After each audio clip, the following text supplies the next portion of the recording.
കേരളത്തിലെ ധർമ്മസ്ഥലയായി മാറുകയാണ് ചേർത്തല പള്ളിപ്പുറം 9-ാം വാർഡ് സെബാസ്റ്റ്യന്റെ വീടും പുരയിടവും. 2.5 ഏക്കർ പുരയിടമുണ്ട്. 2.5 ഏക്കർ പുരയിടത്തിൽ കഴിഞ്ഞ ദിവസം പോലീസ് കുത്തിക്കിളച്ചപ്പോൾ 20ഓളം അസ്ഥി കഷ്ണങ്ങൾ, അതുപോലെ സ്ത്രീകളുടെ വസ്ത്രങ്ങൾ, സാരിയുടെ കഷ്ണങ്ങളും അതുപോലെ തന്നെ ഷോള്, പിന്നെ ലേഡീസ് ബാഗ് ഇത്യാദി സാധനങ്ങൾ കിട്ടി.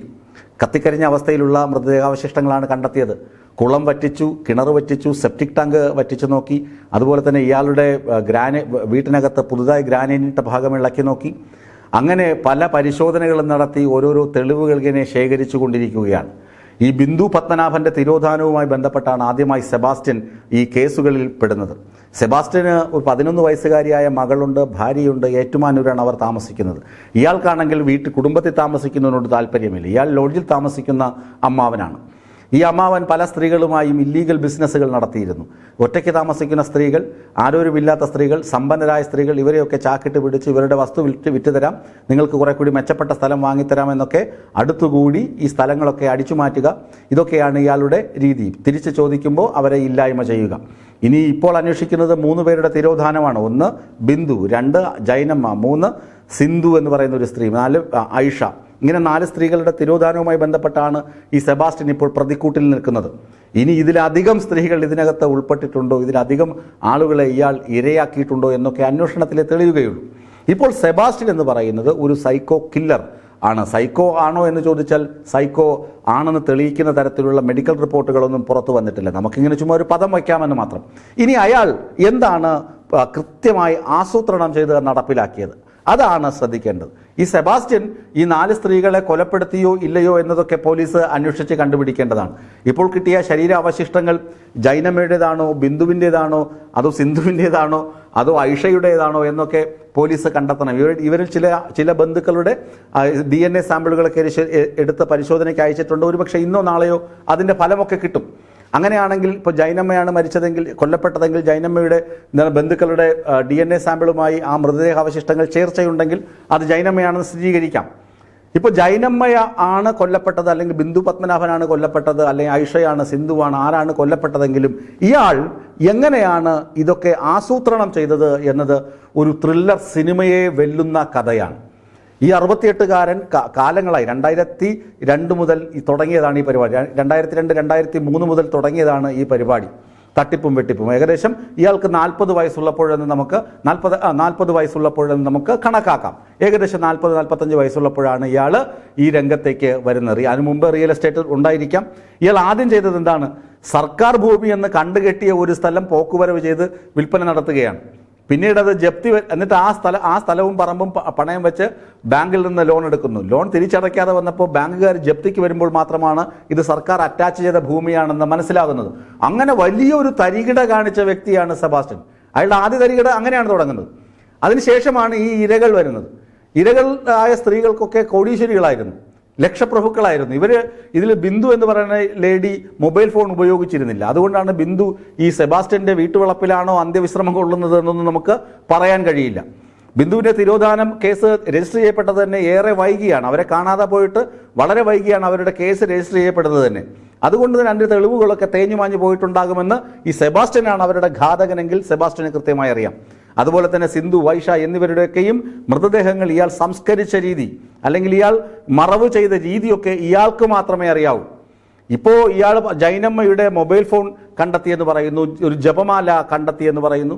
ഇതൊക്കെ ജൈനമ്മയിലേക്ക് ബന്ധിപ്പിക്കുന്ന തെളിവുകളാണ്. അതുകൊണ്ട് ജൈനമ്മയുടെ കാര്യത്തിൽ മാത്രം ഇയാൾ മിണ്ടാട്ടം മുട്ടി ഇരിക്കുകയാണെങ്കിലും ഇയാൾ നൽകുന്ന സൂചന അനുസരിച്ചാണ് പോലീസ് ഉദ്യോഗസ്ഥർ പരിശോധനകൾ നടത്തുന്നത്. അതുകൊണ്ടാണ് കുറച്ചധികം തെളിവുകൾ ലഭിച്ചത്. പക്ഷേ ഇപ്പോഴും അന്വേഷണവുമായി സഹകരിക്കാൻ സെബാസ്റ്റ്യൻ ഒരു തരത്തിലും തയ്യാറല്ല. സെബാസ്റ്റ്യൻ അറിയാം ഒരു തെളിവും കിട്ടാൻ പോകുന്നില്ല. ഈ ജൈനമ്മയുടെ ക്ലിപ്പിട്ട പല്ല് കിട്ടി, തുടയല് കിട്ടി, തലയോട്ടി കിട്ടി എന്നൊക്കെ പറയുന്നെങ്കിലും ഇത് ആരുടേതാണെന്ന് തെളിയിക്കുവാനുള്ള സാങ്കേതിക മികവൊന്നും കേരള പോലീസിനില്ല എന്ന മൗഢ്യത്തിലാണ് സെബാസ്റ്റ്യൻ ഇപ്പോഴും ഉള്ളത്. ഒരുപക്ഷെ കേരള പോലീസ് തെളിയിച്ചു കഴിഞ്ഞാൽ സെബാസ്റ്റ്യൻ ആജീവനാന്തം ഇനി ജയിലഴിക്കുള്ളിലായിരിക്കും. അതിനകത്തൊരു തർക്കവുമില്ല. നമുക്കറിയാം കൂടത്തായി ജോളിയുടെ കാര്യമൊക്കെ നമുക്കറിയാം. പോലീസ് വിചാരിച്ചു കഴിഞ്ഞാൽ തെളിവുകളൊക്കെ കൃത്യമായി ലഭിക്കും, അന്വേഷണം കൃത്യമായി മുന്നോട്ട് പോവുകയും ചെയ്യും. പക്ഷേ ഇയാളുടെ ആസൂത്രണം എന്ന് പറയുന്നത് സ്വത്ത് തട്ടിയെടുക്കുക. സ്വത്ത് കൃത്യമായി തട്ടിയെടുക്കുക, പണം വസൂലാക്കുക, പണം തിരികെ ചോദിക്കുമ്പോൾ അല്ലെങ്കിൽ സ്വത്തിൻ്റെ കാര്യം അന്വേഷിച്ച് വരുമ്പോൾ ഇരയെ ഇല്ലാതാക്കുക. ഇരയെ എന്ന് പറഞ്ഞാൽ ഈ 2.5 ഏക്കർ പുരയിടമാണ്. കാട് നമ്മൾ കാണുന്നുണ്ടല്ലോ വീഡിയോകളിലും അതുപോലെ തന്നെ ഫോട്ടോഗ്രാഫ്സിലും ഒക്കെ നമ്മൾ കാണുന്നുണ്ട്. കാട് മൂടിക്കിടക്കുന്ന ഒരു പ്രദേശം. പിന്നെ എന്താണ് ആ ഭൂമിയുടെ പല ഇടങ്ങളിലും കുളങ്ങളുണ്ട്. അവിടെ ഒക്കെ മൃതദേഹം മറവ് ചെയ്ത് കഴിഞ്ഞാൽ, കത്തിക്കരിച്ച് അല്ലെങ്കിൽ ചുട്ടരിച്ച ശേഷം കൊണ്ടിട്ട് കഴിഞ്ഞാൽ ആരും അത് പിടിക്കില്ല. പിന്നെ വർഷങ്ങളുടെ ഇടവേളയുണ്ട്. ഈ ജൈനമ്മയുടെ തിരോധാനം സംഭവിക്കുന്നത് 2024 ഡിസംബറിലാണ്. വളരെ അടുത്താണ്, ഒരു 8 മാസം മുമ്പാണ് നടക്കുന്നത്. അപ്പോൾ അതുകൊണ്ട് മാത്രമാണ് ഈ അസ്ഥി കഷ്ണമൊക്കെ ലഭിക്കുന്നത്. പോലീസിൽ കൃത്യസമയത്ത് പരാതി കിട്ടി, പോലീസ് അന്വേഷിച്ചു. ഇവരുടെ മൊബൈൽ ഫോൺ, ജൈനമ്മയുടെ മൊബൈൽ ഫോൺ ഇരിങ്ങാലക്കുടയിൽ വെച്ച് ഈ സെബാസ്റ്റ്യൻ റീചാർജ് ചെയ്ത് കൊടുത്തു എന്നൊരു തെളിവ് കിട്ടി. ആ തെളിവിൻ്റെ പിൻബലത്തോടു കൂടിയാണ് സെബാസ്റ്റ്യനെ കോട്ടയം ക്രൈംബ്രാഞ്ച് കസ്റ്റഡിയിലെടുക്കുന്നത്. ആ ഒരു തെളിവാണ് ലഭിച്ചിട്ടുള്ളത്. അപ്പോൾ സെബാസ്റ്റ്യൻ കുടുങ്ങുന്നുണ്ടെങ്കിൽ ജൈനമ്മയുടെ കാര്യത്തിൽ മാത്രമേ കുടുങ്ങൂ. മറ്റതൊക്കെ വളരെ ഏറെ പഴകിയ കേസുകളാണ്. 2020 അവസാനത്തെ മിസ്സിംഗ് കേസ് രജിസ്റ്റർ ചെയ്യപ്പെട്ടിരിക്കുന്നത്. അപ്പോൾ 2020 ആകുമ്പോൾ 5 വർഷം കഴിഞ്ഞു. അപ്പോൾ ഒരിക്കലും ആ അവശിഷ്ടങ്ങൾ കണ്ടെത്താൻ പോലീസിന് കഴിയുകയില്ല എന്ന ഒരു ചിന്ത സെബാസ്റ്റ്യനെ അടക്കി ഭരിക്കുന്നുണ്ട്. താൻ ഇരയെ വേട്ടയാടിയ രീതി അയാൾക്ക് മാത്രമേ അറിയുകയുള്ളൂ. ഇപ്പോൾ ഈ സാഹചര്യത്തിൽ അയാൾക്ക് മാത്രം അറിയാവുന്ന രഹസ്യങ്ങളാണ് അതൊക്കെ. ഇയാളുടെ കുളിമുറിയിൽ നിന്നും അതുപോലെ തന്നെ ഇയാളുടെ വീടിനകത്തുള്ള മുറിയിൽ നിന്നും ചോരക്കറ കണ്ടെത്തിയെന്ന് പറയുന്നു. ആ ചോരക്കറ ആരുടേതെന്ന് പോലീസ് സ്ഥിരീകരിക്കണം. ഫോറൻസിക് പരിശോധനയിൽ അത് തെളിയിക്കാൻ കഴിയും. ആരുടെ രക്തഗ്രൂപ്പാണ്, ആരുമായിട്ട് സാമ്യപ്പെടുന്നതാണ്, അതൊക്കെ മനസ്സിലാക്കാൻ കഴിയും. ഇതൊക്കെ തെളിഞ്ഞു കഴിഞ്ഞാൽ തന്നെയും ഈ 8 മാസം, ജൈനമ്മയുടേതാണെങ്കിൽ 8 മാസം കൊണ്ട് ആ തെളിവുകളൊന്നും നിശേഷം നശിച്ചു പോകാൻ ഇടയില്ല. ജൈനമ്മയുടെ കാര്യത്തിൽ തെളിവുകൾ കൃത്യമായി കണ്ടെത്താൻ ഒരുപക്ഷെങ്കിൽ ക്രൈംബ്രാഞ്ചിന് കഴിയും. അതുകൊണ്ടാണ് ഇയാൾ അവിടെ കുഴിക്കും ഇവിടെ കുഴിക്കും എന്നൊക്കെ പറഞ്ഞ്, അവിടെ നോക്കൂ ഇവിടെ നോക്കൂ എന്നൊക്കെ പറഞ്ഞ് ആ വീട്ടിൽ ഇരുന്നത്. ഇന്നലെ ഇയാളുടെ മുറിക്കുള്ളിൽ നിന്ന് കോണ്ടവും അതുപോലെ തന്നെ മറ്റ് വസ്തുക്കളും ഒക്കെ കണ്ടെത്തിയപ്പോഴും പോലീസിനറിയാം ഇയാളൊരു സ്ത്രീലമ്പടനാണ്. അങ്ങനെ സ്ത്രീകളെ ഇച്ഛയ്ക്ക് വേണ്ടി ഉപയോഗിച്ച ശേഷം, സ്വന്തം ഇച്ഛാനുസരണം ഉപയോഗിച്ച ശേഷം അവരുടെ പണവും സ്വത്തും തട്ടിയെടുത്ത ശേഷം അവരെ ഇല്ലായ്മ ചെയ്യുക, ക്രൂരമായി കൊലപ്പെടുത്തുക, എന്നിട്ട് കത്തിച്ച് കരിച്ച് കുളത്തിലെറിയുകയോ അല്ലെങ്കിൽ മീനുകൾക്ക് ഭക്ഷണമായി കൊടുക്കുകയോ ഒക്കെ ചെയ്യുന്ന ഒരു രീതി ഇയാൾക്കുണ്ടായിരുന്നു എന്നൊരു അനുമാനം മാത്രമാണ്. ഇതിലേക്ക് എത്താൻ ഇങ്ങനെ ഒരു സാഹചര്യം സൃഷ്ടിച്ചത് സെബാസ്റ്റ്യൻ ബോധപൂർവമാണ് എന്നുള്ളതാണ് ഈ കേസിലെ നിർണായകമായ മറ്റൊരു ഘടകം. ബോധപൂർവമാണ് ഈ സാമ്പത്തിക തട്ടിപ്പുകൾ നടത്തിയതും, ബോധപൂർവമാണ് ഈ ഇരകളെ കണ്ടെത്തിയതും, ബോധപൂർവമാണ് ഈ ഇരകളെ ഇല്ലായ്മ ചെയ്തതും.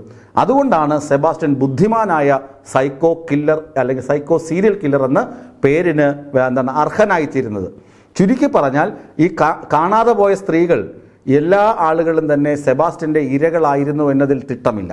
യഥാർത്ഥ ജൈനമ്മയുടെ തിരോധാനവുമായി ബന്ധപ്പെട്ട് കുറച്ചധികം തെളിവുകൾ ക്രൈംബ്രാഞ്ചിന് ലഭിച്ചിട്ടുമുണ്ട്.